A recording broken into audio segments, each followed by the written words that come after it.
안녕하세요. 미니멀 재테크 호호양입니다. 오늘은 제가 지난번 이제 6개월 가계부 정산 영상에서 말씀드렸던 부자 되는 시스템에 대해서 이야기를 해보려고 해요. 부자 되는 시스템이 뭐냐면 처음에 재테크 시작할 때는 돈을 어떻게 굴려야 하는지도 모르고 게다가 원래 쓰던 소비 규모를 이제 줄여 나갈 때는 처음에는 굉장히 괴로울 수가 있습니다. 그런데 1년 바짝 집중해서 제가 오늘 말씀드릴 부자 되는 시스템을 만들고 나면 그 다음에는 그냥 신경 쓰지 않아도 알아서 돈이 모이는 것 같아요. 그럼 그 부자 되는 시스템이 뭔가 제가 4, 5년 동안 이제 자연스럽게 만든 저만의 부자 되는 시스템을 한번 공유해 보려고 해요. 첫 번째는 필요하지 않은 물건은 사지 않는 습관입니다. 이제 정말 딱 필요한 것만 소비하는 습관이 완전히 들었어요. 그래서 뭔가 진짜 꼭 실용적으로 필요하다라고 생각하지 않은 물건 이외에는 별로 가지고 싶은 물건이 없습니다. 아 진짜 제가 7월달에 생일이었는데 정말 가지고 싶은 물건이 없더라고요. 진짜 남편이랑 생일 때마다 나 진짜 이제 뭐 물건 못 사는 병에 걸렸나 보다 이런 얘기를 할 정도로 둘 다 뭔가 물건이나 이런 거를 사고 싶다는 생각을 하는 편이 아닙니다. 그렇다고 제가 막 엄청나게 초절약을 하고 있는 거는 아니에요. 다들 아실 텐데요. 제가 지향하는 소비는 가치 소비입니다. 그러니까 무엇이냐면 내가 가치롭다고 생각하는 것에 소비를 하는 거예요. 여기서 제가 생각하는 가치는 비쌀수록 좋은 거라고 생각하지 않습니다. 그냥 저에게 필요한 거, 나를 행복하게 해주는 거, 나를 설레게 해주는 거에는 과감하게 소비를 하고 있어요. 저는 물건보다는 경험에 많은 소비를 하고 있습니다. 물건 같은 경우는 그나마 실용적인 거, 그러니까 가전 같은 경우는 과감하게 구매를 하는 편이에요. 이제 생활이 훨씬 편리해지고 하니까. 하지만 예를 들어서 옷이나 아니면은 좀 질리는 거 있잖아요. 한번 사놓으면 질리는 거.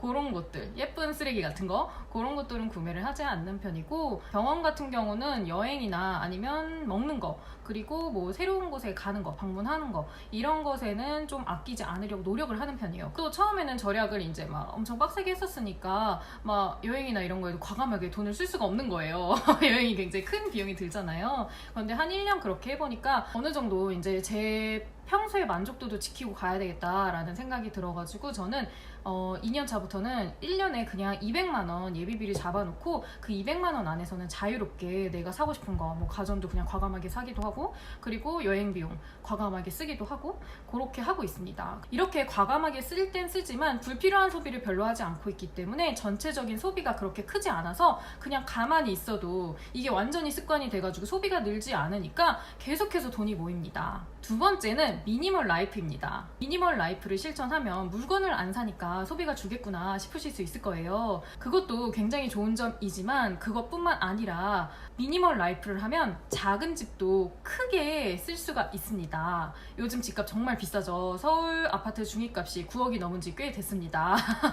그래서 서울에서 5억, 6억대 아파트를 찾기가 굉장히 어려운 상태예요. 뭐 매수가 아니라고 해도 그냥 전세라고 해도 요즘 30평대 서울에 있는 전세를 찾아보려면 6억 정도는 줘야 되는 것 같아요, 최소. 그런데 만약에 내가 물건을 줄여서 30평대가 아닌 20평대 전세를 얻는다고 하면 1억에서 많게는 2억까지 보증금을 절약할 수가 있습니다. 여러분, 1억을 전세대출 받으려면 한 달에 적어도 20만 원은 이자로 내야 해요. 만약에 내가 미니멀 라이프를 실천해서 물건을 줄인 뒤에 30평대 전세에서 20평대 전세로 이사를 가게 되면 보증금 1억을 아낄 수 있기 때문에 적어도 한 달에 20만 원 절약을 하는 효과가 있는 겁니다. 그러니까 월 생활비가 20만 원씩 줄어드는 거예요. 저는 개인적으로 미니멀 라이프는 최고의 노후 대비라고 생각을 해요. 적은 물건으로도 불편함 없이 잘 생활을 하는 습관을 가지고 있게 되면 나이 들어서 노후 생활을 할 때 주거비와 생활비를 크게 줄일 수 있거든요. 세 번째는 놀고 있는 돈이 없습니다. 여러분, 만약에 내가 통장에서 100만 원을 뽑아가지고 그것을 내 방 서랍에다가 이렇게 넣어놓고 5년이 흘렀다고 하면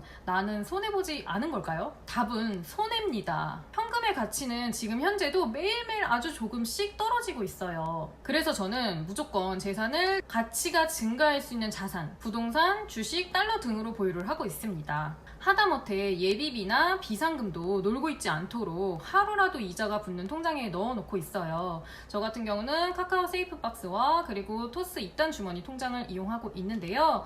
CMA 통장도 추천을 드립니다.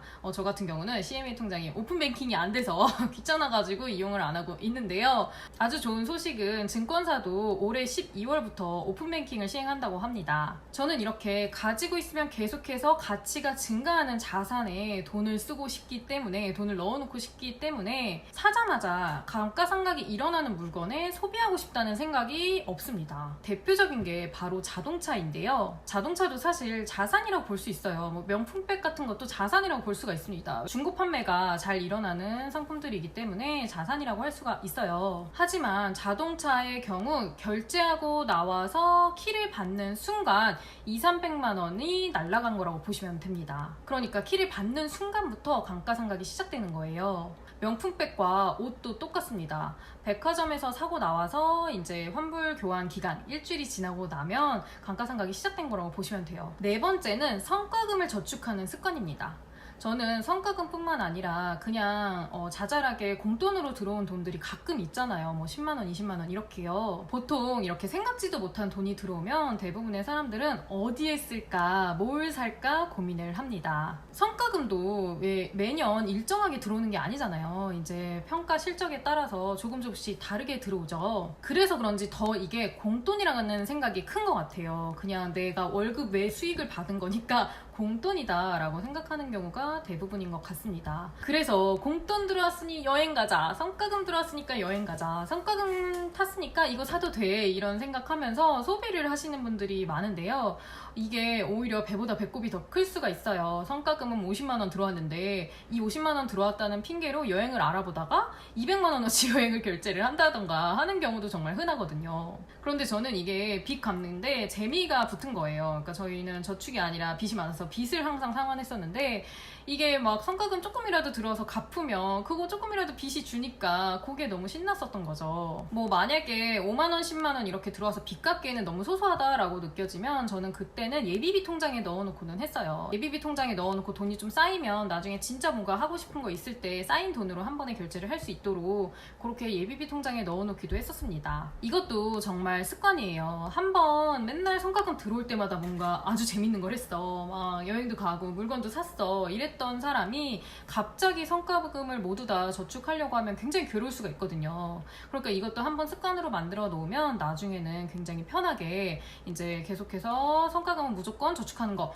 요렇게 머릿속에 이제 인식이 돼서 괴로움 없이 저축이 확확 느실 거예요. 다섯 번째는 가장 중요한 수익의 다각화입니다. 저는 결혼 전부터 이제 결혼 후에 수입을 어떻게든 조금이라도 늘려야 되겠다라고 생각이 들어가지고 블로그부터 여러 가지 계속해서 시도를 했었어요. 그게 겨우 작년부터 성과가 나오기 시작했습니다. 바로 유튜브로 성과가 나오기 시작했죠. 이 유튜브를 통해서 작년부터 굉장히 많은 기회를 얻게 되었어요. 그래서 저도 출판 계약을 했고 지금 책을 쓰고 있고, 그리고 올해 말부터는 강의도 할 예정입니다. 올해는 이제 남편도 부수입에 성과를 냈어요. 남편도 제 권유로 유튜브를 시작했고, 구독자가 20명밖에 안 되었을 때 출판 계약을 했고 이렇게 책을 냈습니다. 저희 남편이 엔지니어예요. 그냥 공대 나온 엔지니어인데 그림을 잘 그려서 제가 그림 그리는 거를 이제 유튜브를 하라고 했고, 그거를 통해서 이렇게 책을 냈어요. 그리고 이 책이 2권도 나오게 돼서 2권도 이번에 계약을 했습니다. 그래서 남편이 인세로 100만 원을 번 거예요. 파이프라인을 하나 더 늘리고 나니까 굉장히 마음이 편안해지는 게 있더라고요. 그리고 또 제가 올해 말부터는 적극적으로 파이프라인을 더 많이 여러 개로 만들어갈 예정이어서 이제 내년은 더 크게 기대를 하고 있습니다. 직장인의 경우 그냥 월급만 바라보고 회사를 다니는 경우가 많은데 직장인들도 수입을 다각화하는 방법이 정말 많다고 생각을 해요. 저희 남편만 해도 대기업 직원인데 이렇게 갑자기 책 내서 100만 원을 벌었잖아요. 남편 회사에서는 진짜 동료들이 다 막 엄청 대단하다고 어떻게 그렇게 했냐고 궁금해 하는데, 제가 권유하긴 했지만 저도 이렇게 금방 쉽게 해낼 수 있을 거라고 생각을 하지 못했거든요. 뭐라도 조금씩 하나하나씩 배워나가면서 시도해보는 게 중요하다고 생각을 합니다. 이렇게 부자 되는 시스템을 한번 만들어 놓고 나면 스트레스 없이, 괴로움 없이 알아서 계속해서 부자가 되는 것 같아요. 저는 그래서 뭐 지금 자산이 아주 많고 이런 거 절대 아니지만 정말 스스로 부자다라는 생각을 항상 하고 있습니다. 왜냐면 계속해서 부자가 될 게 너무 자명하거든요. 그래서 절약하고 안 쓰고 살고 이런 게 남들이 보기에는 굉장히 괴로운 것 같고 불행해 보이고 무슨 재미로 사나 싶지만, 하지만 사실은 절약하는 사람일수록 항상 안정감을 느끼고 삶의 만족도가 굉장히 높다는 거. 여러분들도 재테크 할 때 자신만의 부자 되는 시스템을 하나하나 습관으로 만들어 가시면서 편하게 계속해서 부자가 되셨으면 좋겠습니다. 오늘 제가 준비한 영상은 여기까지고요. 오늘 영상도 도움이 되셨다면 아래에 좋아요, 구독하기 잊지 마세요. 다음 영상에서 또 뵙겠습니다. 안녕!